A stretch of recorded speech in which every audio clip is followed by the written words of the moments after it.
I'm Rachel. And I'm Leah. And this is Hashtag History, the podcast for both history nerds and history haters alike, where we dive into history's greatest stories of controversy, conspiracy, and corruption.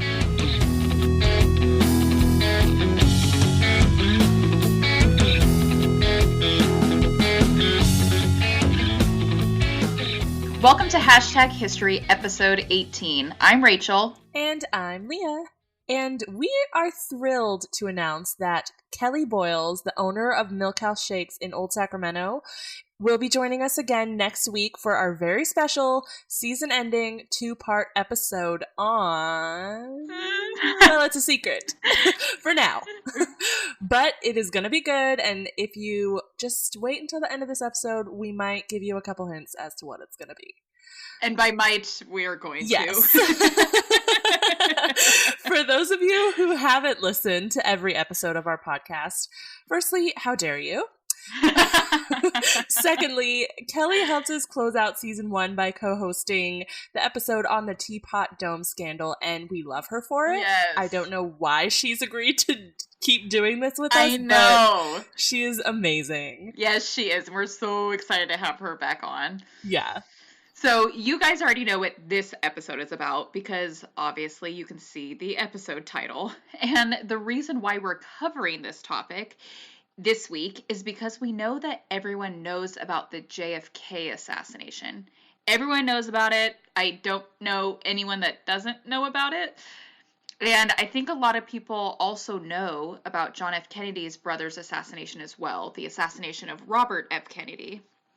But of those people that I know of the RFK assassination, that's pretty much it. Like, they know of it, they're aware of it, and mostly, oftentimes, just in the context of that Kennedy curse that we discussed in great detail in the very first episode of the very first season of this podcast.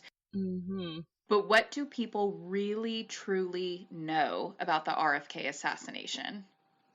We're diving into that story this week, but first, Leah, time for drinks? Yes, always. I'm going to be upfront and let you know that I already had a glass of wine with dinner. Oh, I did too! Okay. Yep. We pre-gamed without telling each other. I did too. Okay, so I don't know about you, Rachel, but this last week has been absolutely crazy for me. I planned 3 events for work last week. God. Went to a concert with you. Possibly Yes. was hungover after that concert. What? went Christmas tree hunting. Hung up my lights, and the list goes on. Yeah. So I thought, why not just settle down with a nice glass of wine for this episode? Not only because I'm a horrible co-host who doesn't do her research, but also because this is a long-ass episode, and we need to just get down to business. Completely agree. And I was going to tell you what I'm drinking, and then I've lost my phone. Oh, no. Oh, but I remember, actually. It was a Gnarly Orchard 2018 Sauvignon Blanc. And so that's white, right? Yeah, it's a white wine, and it's a 2018, and it's made in Monterey. Oh, cool. Yeah. Mine, I don't know how to pronounce it. It's the company is Clos de Bois, maybe.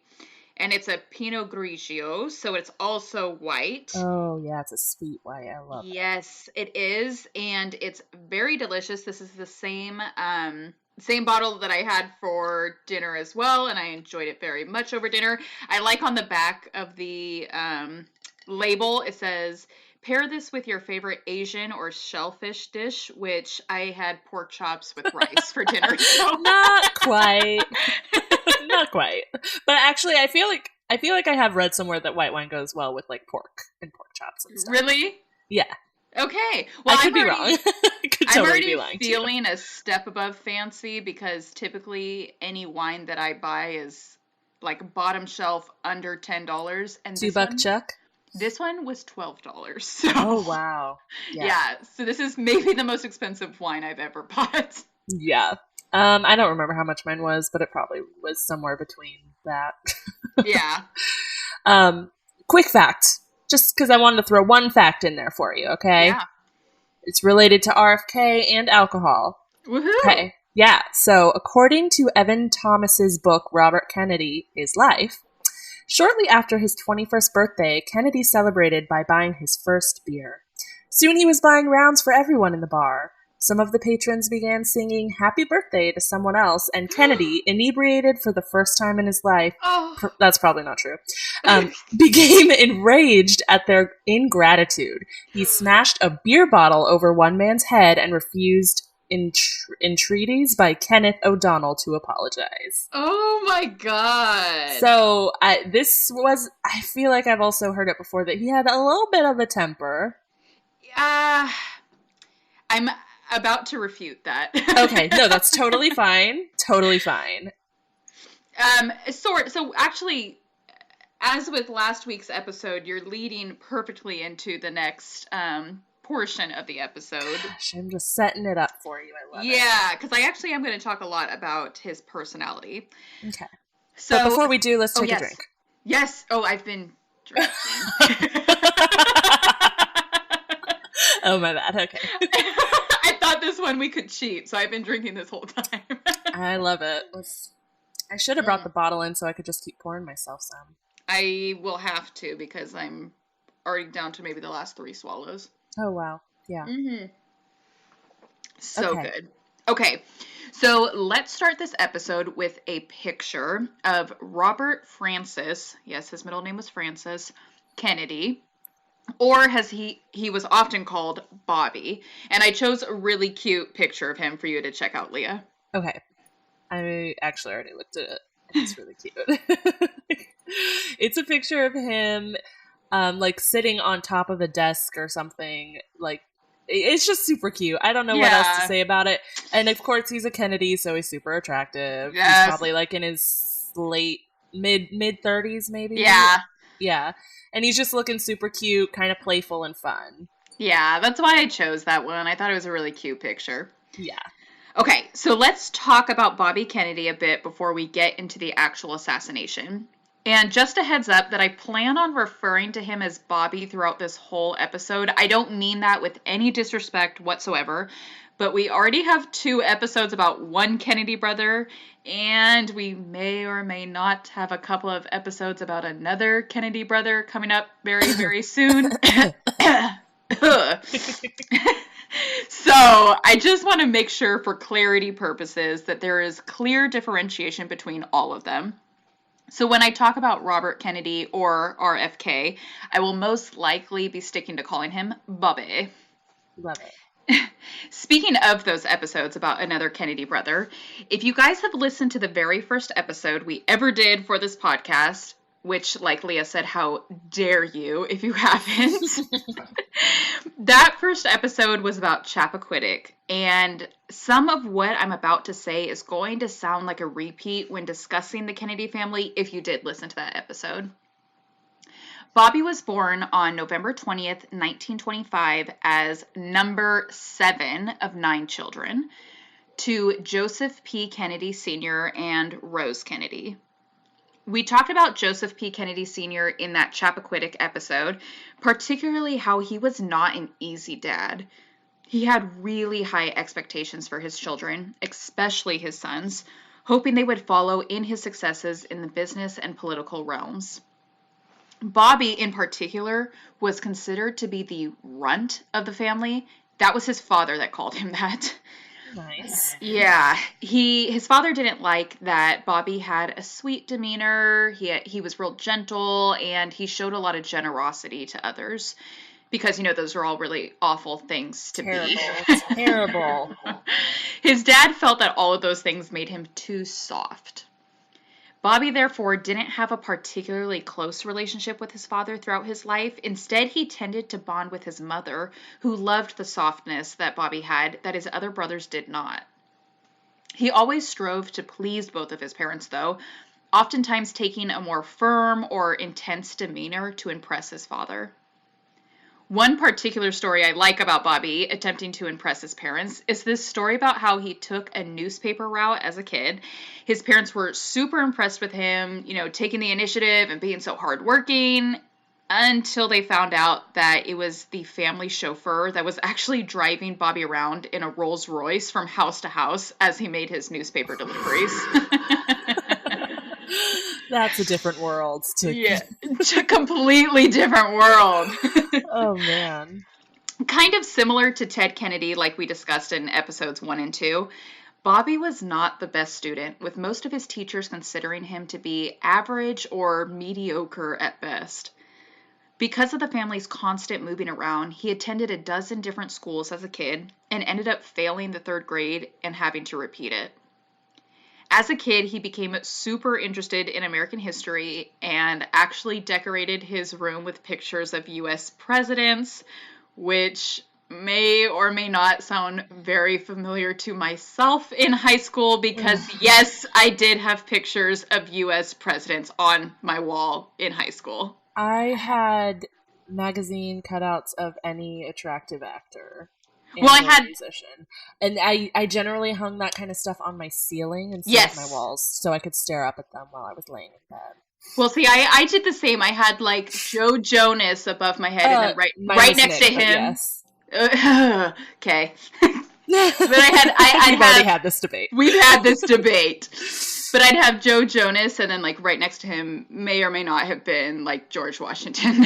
Is that weird? No, because I had like Nick Jonas, and then I had like Paul Newman and Robert Redford. I mean, I love it. That's still very different than a U.S. president. But... Yeah.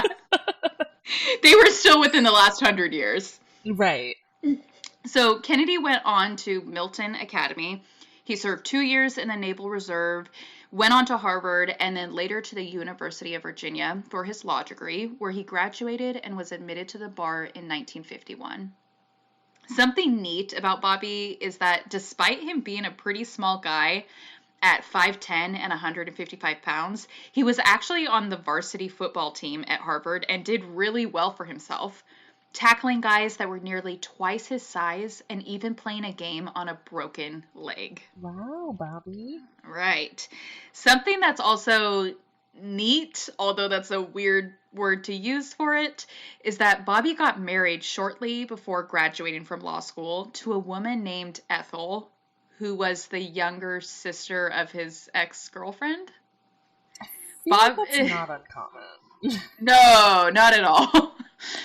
Bobby and Ethel ended up having 11 children. You know, I was going to make a joke about like, geez, what are these people doing? And then I realized Catholic probably don't do birth control. Correct. Like early in the, first half of the 1900s. Yep. Probably not a lot of other things to do. Yeah, but still 11 children is insane. How do you keep up with, like, I'm not even thinking of, like, when they're all kids and they're running around the house and you want to pull your hair out. I'm thinking, like, as they get a little older, like, okay, Janice has, choir, and then Tommy has baseball practice, and just trying to remember, like, everyone's birthdays and everyone's job schedules and whatever. No. Too much. Crazy. We've talked before about the Kennedy curse, and it was in 1944 that Joseph P. Kennedy Jr., the oldest Kennedy son, died during World War II. Kennedy Sr. had vested a lot of energy and hope into Joseph Jr. and was devastated by his death. All political focus and ambition then shifted to John F. Kennedy, the next runner-up in the Kennedy male lineage. Although JFK and RFK were not close as kids, they were 8 years apart, which can make it difficult to be like buddy-buddy with your kid brother. Mm-hmm. They became closer as JFK began his campaign for the U.S. Senate. Bobby successfully ran both John's Senate campaigns and later his campaign for the presidency. Once JFK became president in 1960, he made his baby brother attorney general, which, no nepotism there at all, right? Right, none at all. There was actually a law passed just 6 years after that happened that is affectionately known as the Bobby Kennedy Law, because it basically makes it so that public officials are not allowed to appoint, promote, demote, and so on a relative. Bobby did a lot as Attorney General, but unfortunately this episode's not about just Bobby in general, although that would be an awesome episode. It's about his assassination. So we need to fast forward to John F. Kennedy's presidency, which then, very sadly, leads us to his tragic assassination in 1963. Following his brother's death, Bobby later became a senator, but attention was quickly thrust upon him to begin his campaign for the presidency.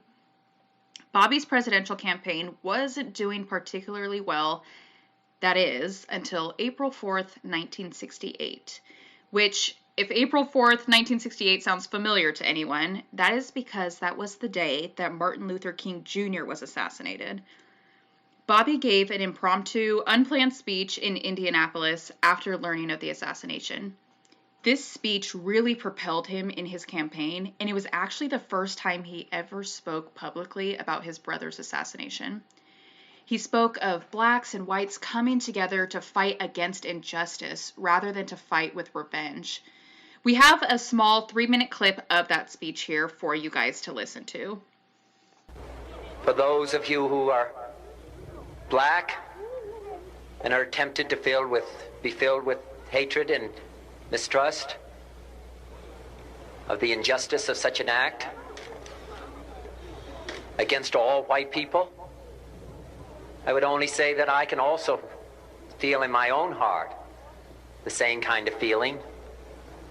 I had a member of my family killed, but he was killed by a white man.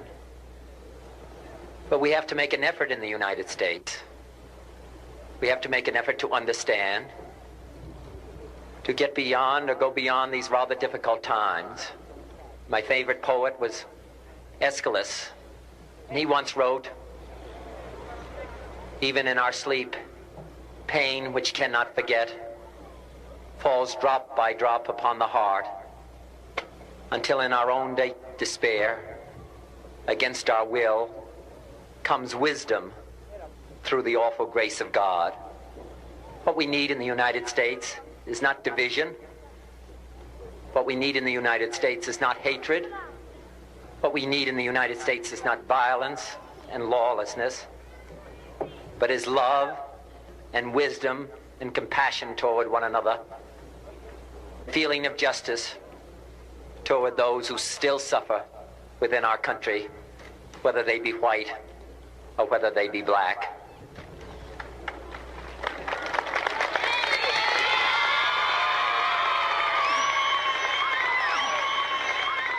We can do well in this country. We will have difficult times. We've had difficult times in the past, but we will have difficult times in the future. It is not the end of violence. It is not the end of lawlessness, and it's not the end of disorder. But the vast majority of white people and the vast majority of black people in this country want to live together, want to improve the quality of our life, and want justice for all human beings that abide in our land.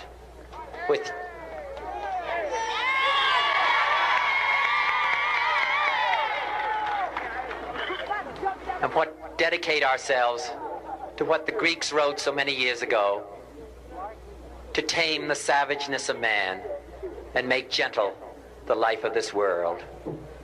Let us dedicate ourselves to that and say a prayer for our country and for our people. Thank you very much.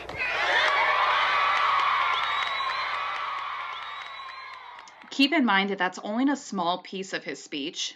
But anyway, his response to King's assassination, both with that speech and the fact that he attended King's funeral, propelled him into a favorable light in the race for the presidency. On June 4th of that year, Bobby won the California presidential primary elections. At 12:10 a.m. on June 5th, 1968, he was speaking with supporters at the Ambassador Hotel in the Embassy Room Ballroom in Los Angeles. He ended his speech to his supporters with the phrase, "And now it's on to Chicago, and let's win there." There were reporters at another location in the hotel, the Colonial Room, so Bobby and his staff decided to go meet with them to do a press conference following his victory in the California polls. A manager of the hotel took Bobby through the kitchen area of the hotel. There, Bobby met a busboy by the name of Juan Romero.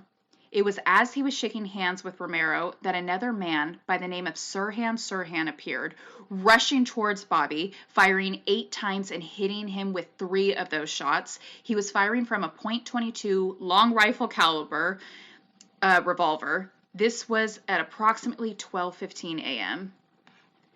Bobby had a bodyguard and a former FBI agent there that quickly rushed Sirhan and got the gun from him. Bobby slipped to the floor where, Leah, I have a picture for you to look at. I have zero interest in describing at length the pictures of Bobby just moments after he was shot. But I do think one thing in particular that was captured in this picture is really cool. I should also explain that there was media all over this hotel at this time, so it's not surprising that there was media in the kitchen with Bobby at the time of his assassination. These particular pictures were shot by a reporter named Boris Yarrow, who actually later reported that upon developing the pictures in the dark room back at the studio, he wept. Anyway, check out that picture, Leah. I could see why he wept. Looking at it, I got kind of emotional. I Yeah. don't know why. It's probably the wine. But yeah, it's sad, and I'm not sure what detail you're want me to point out, but I'll let you do that. What I want you to notice there is so Kennedy, he's laying on the floor. Obviously, I don't even know how to describe him. Looking like he's been shot. Yeah, exactly. But still awake. Yeah. It's so. What I find cool about this picture, neat about this picture, is you see there's a young man with him that's knelt down beside him. Is that waiter that they Exactly. Oh. Yes. So that is Juan Romero, the busboy that Kennedy had just met. After Kennedy was shot, Romero got down beside him and started comforting him. Romero later reported that Bobby asked him immediately following the incident as he was laying there on the floor. He asked him, "Is everybody okay?" Romero told him, "Yes, everybody's okay." To which Bobby replied, "Everything's going to be okay." Oh. And then he relaxed. I know. Okay. Are you crying? That's really sad. Oh, it's devastating that was his first concern. Is everyone else okay? Because, I've only been shot 3 times, but I'm just checking on everybody else. Yeah. And then Romero reported that once Bobby was assured that everyone else was okay, that's when he relaxed and kind of let himself slip. Yeah.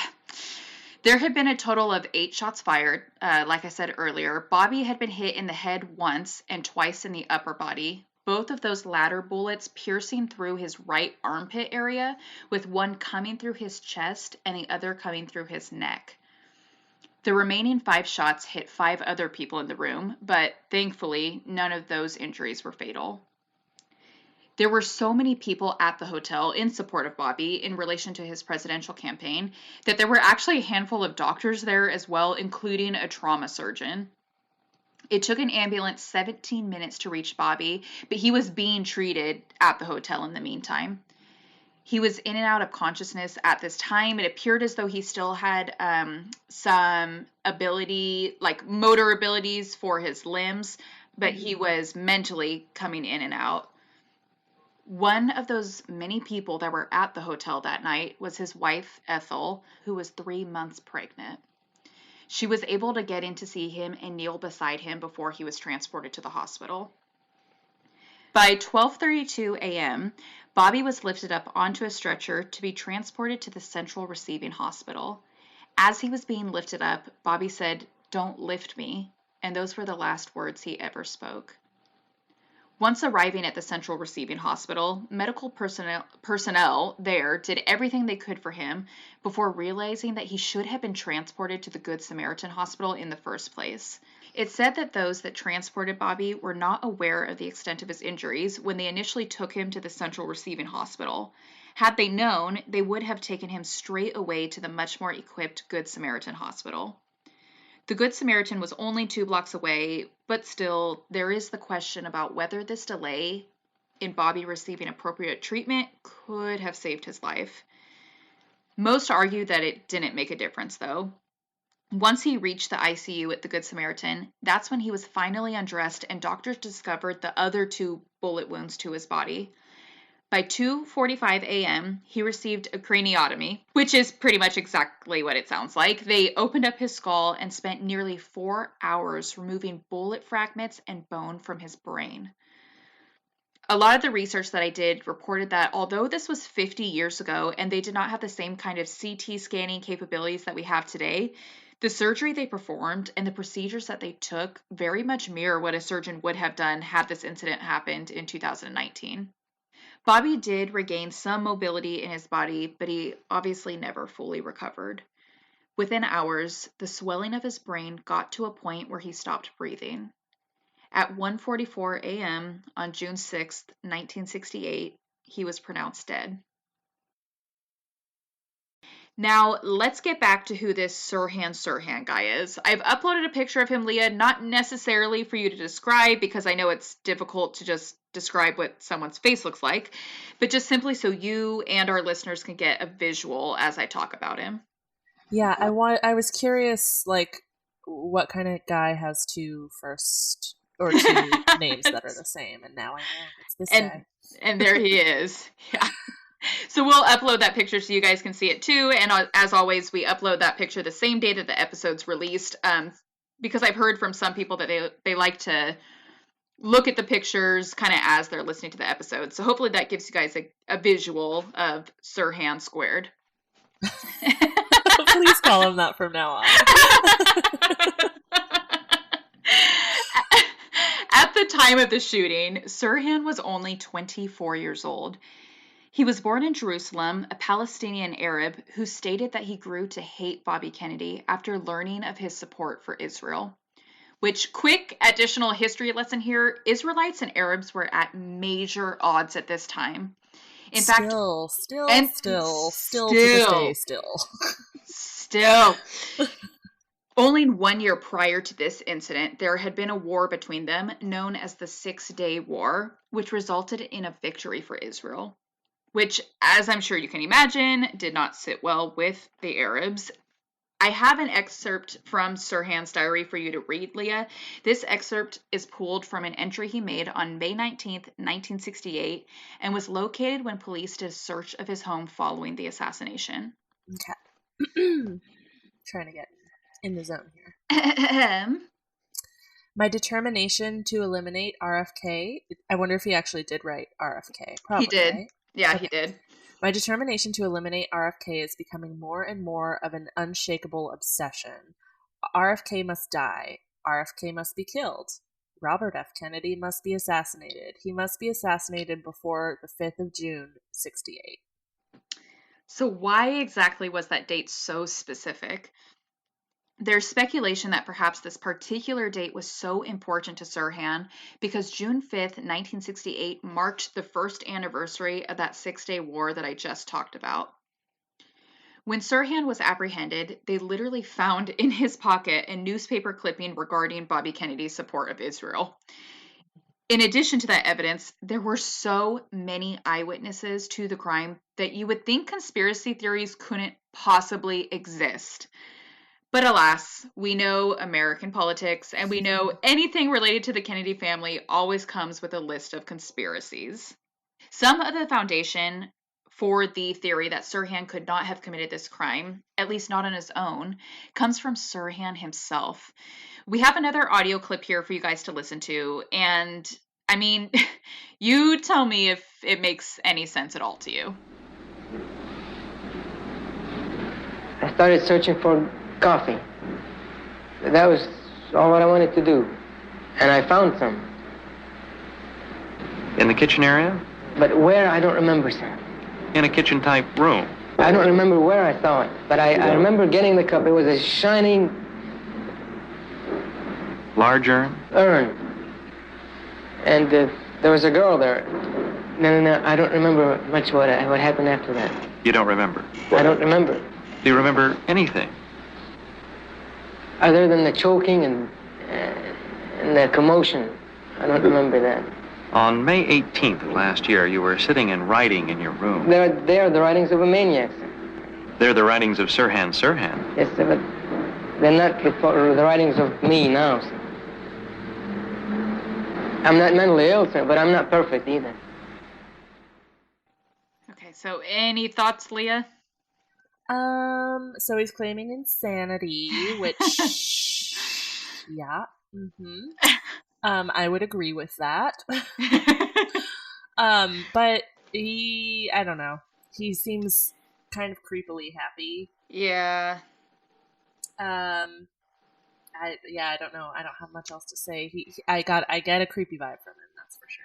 Definitely. I just know for myself, I heard that for the first time years and years and years ago, and it doesn't matter how many times I hear it. Every time I'm like, what? Because that's his response to, like, tell us about assassinating Robert Kennedy. Like, tell us about the experience. Tell us about what you did. And he's like, an urn. Yeah. He's like, I was looking for coffee, and there was a woman there. And that's all I remember. Even up to an interview that he did just in 2011, he still denies remembering killing Robert Kennedy. What? Yes. Similar to with his brother's assassination, there was the belief that there could not have been a lone shooter. Witnesses stated that they saw Sirhan standing about a yard away from Bobbity boo boo.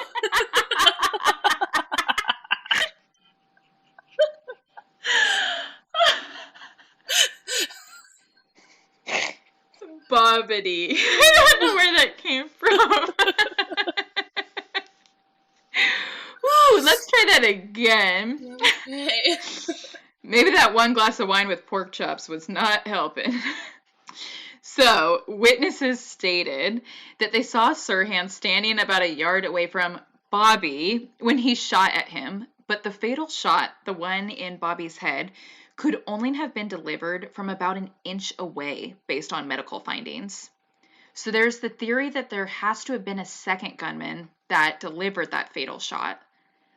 One eyewitness, even as recently as 2008, has now changed his mind and believes that there must have been a second gunman. Others that were there stated that Sirhan was moving all over the place, as was Kennedy, who, if you will recall, was shaking hands with people as he was coming through the kitchen.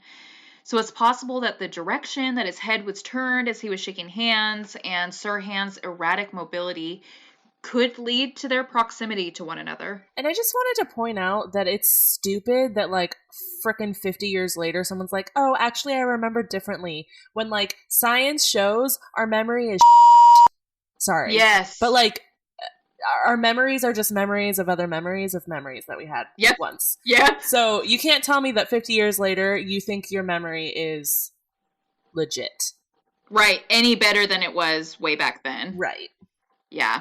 But I will also say, playing devil's advocate, that it has to have been insane in that kitchen at that time. Oh, for sure. To recall everything going on and how many people were there and who was shooting who, it could be difficult to decipher. For sure. I think it would have been difficult to decipher 5 seconds after it happened. Right. And then impossible 50 years later.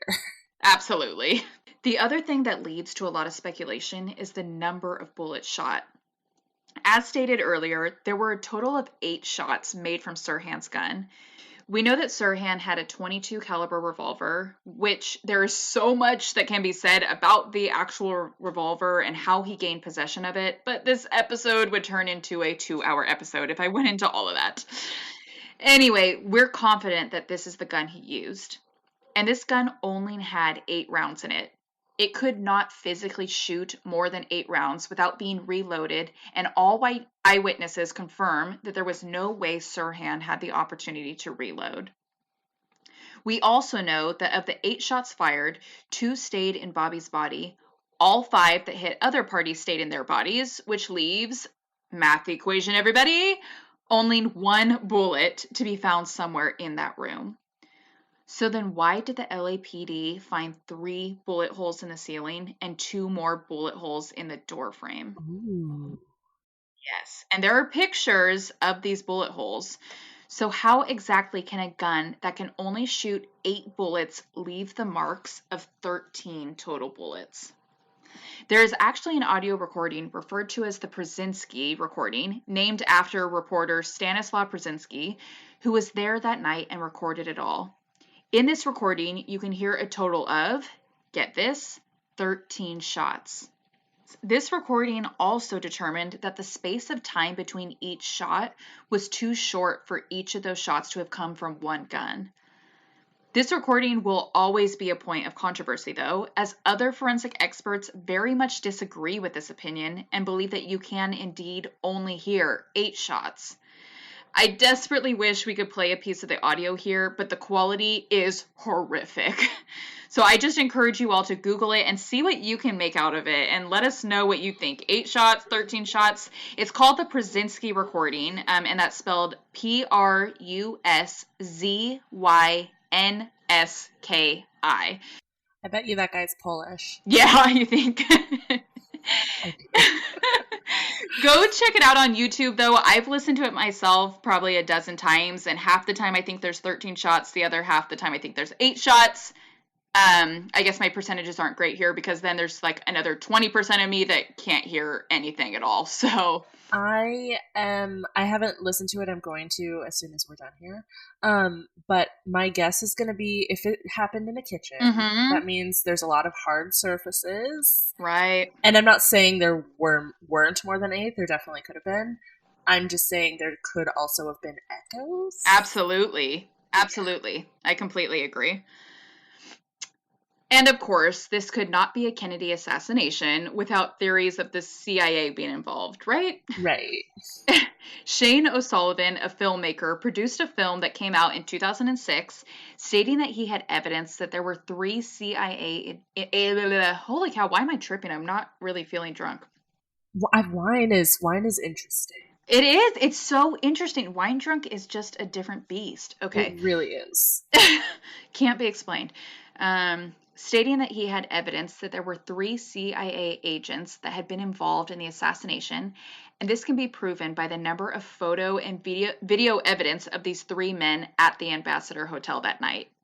Too bad that 2 of these 3 men that he identified as CIA agents were later correctly identified as sales managers attending a company conference at the Ambassador Hotel that night. That was their cover. Yeah, well, and that's what he said. That's exactly what O'Sullivan said. My favorite theory, just because it is the most elusive and mysterious, is the theory of the woman in the polka dot dress. Which sounds like such a good book title or movie title, Oh my right? gosh, yes. If someone hasn't already, they better write a memoir or something about him. Yes. About that. That's why I love this theory. It's just so mysterious and like a super attractive theory. There were many witnesses that stated that they noticed a woman in a polka dot dress walking around the Ambassador Hotel that night. One witness in particular, Sandra Serrano, who worked for Bobby's campaign, stated that she saw the woman in the polka dot dress walk by with 2 men, one unknown and the other she later identified as Sirhan, around 11:30 p.m. that evening at the hotel. She then stated that about 30 minutes later, after hearing the gunshots go off, she also saw the woman in the polka dot dress alongside the unknown man running from the hotel screaming, "We shot him, we shot him." Serrano's testimony is shaky at best. After it was determined that Serrano would not have even been able to have heard the gunshots from where she was that evening, she admitted that she had fabricated the whole thing. Later, though, she retracted this and said she had initially told the truth, but was worn down by the LAPD into admitting that she had lied about the whole thing. Regardless of Serrano's reliability, there were several other witnesses that spotted the woman in the polka dot dress walking around the hotel with supposedly Sirhan that evening. Regardless, Sirhan was convicted of murder on April 17, 1969. He was sentenced to death, but that sentence was later commuted to life in prison without the possibility of parole. Interestingly, only a few months ago, in August of 2019, Sirhan was stabbed by a fellow inmate so severely that he was actually removed from the prison to be treated. Sirhan is now back at his San Diego prison and in stable condition. On June 8, 1968, Bobby Kennedy's body was transported by train to be buried beside his brother in Arlington. Leah, check out this picture that I've uploaded and tell me what you see. I see a bunch of people along the train tracks, obviously waiting for the train to go by, just kind of, wanting to be there, wanting to witness it as he goes by. And it looks like down at the end you can even see what looks like someone in uniform, possibly like military uniform of some kind, doing a salute. Yep. So thousands of people lined up along train tracks to show their support and respect to the fallen politician. Tragedy continued to strike, though, as 2 people in New Jersey attempted to quickly get out of the way of the Kennedy train approaching when they jumped over to the other tracks and were hit and killed by a train coming in the opposite direction. Yeah, I was going to say that was my first reaction, and then I was like, no, I'm going to be more somber, but like, that's dangerous. So dangerous. And you can see in this picture how close they were to the tracks. And there's like kids looking like they're like leaning out over the tracks. Yeah, it's actually terrifying. I don't like it. The Ambassador Hotel itself also hit tragedy. By the 1990s, it had run its course and was just about to be demolished when preservationists worked to sustain the landmark. It was preserved, although the areas in which Bobby had spoken and was shot were destroyed. It's now used as a community school for the Los Angeles School District and has been renamed the Robert F. Kennedy Community School. That's kind of cool. No, I think that's so cool. This is not a political statement, and I'm not suggesting that the world would have been a better place had Bobby Kennedy won the presidential election. What I do know, though, is that Hubert Humphrey ended up winning the Democratic nomination in that election and was beat out by Republican nominee Richard Nixon.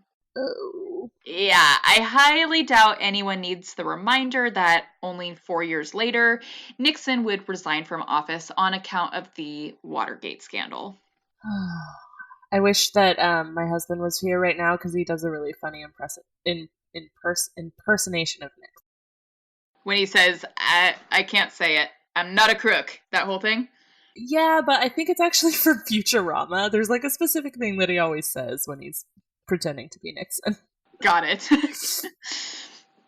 As you all know, tragedy would continue to strike the Kennedy family because in 1969, only 1 year after Bobby's assassination, something else tragic would happen.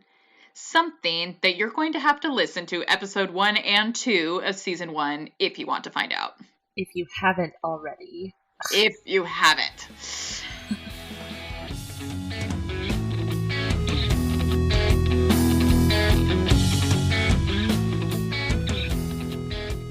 I want to leave this episode with just one more thing. There was so much more that I wish we could have gone into in this episode, but it seriously would have ended up extending way beyond our time limit. But, if you will recall, remember how I said we would be talking about another Kennedy brother very, very soon? Mm-hmm. Get ready, because over the course of the next 2 weeks, in an extended 2-part series, we are tackling the JFK assassination. Yeah, we are. Woo! And as I mentioned at the beginning of this episode, Miss Kelly Boyles from Milk House Shakes will be joining us because she's amazing. She's amazing. Yeah, she's a business-owning, history-loving boss lady who we are super lucky to call a recurring guest on our show. So be sure to listen in next week because it's going to be super awesome. Can't wait. If you guys enjoyed the episode, do us a favor and subscribe to #History on whatever podcast platform you use, share it with a friend, and give us a rate and review. And as always, be sure to check us out on Instagram at #history_podcast.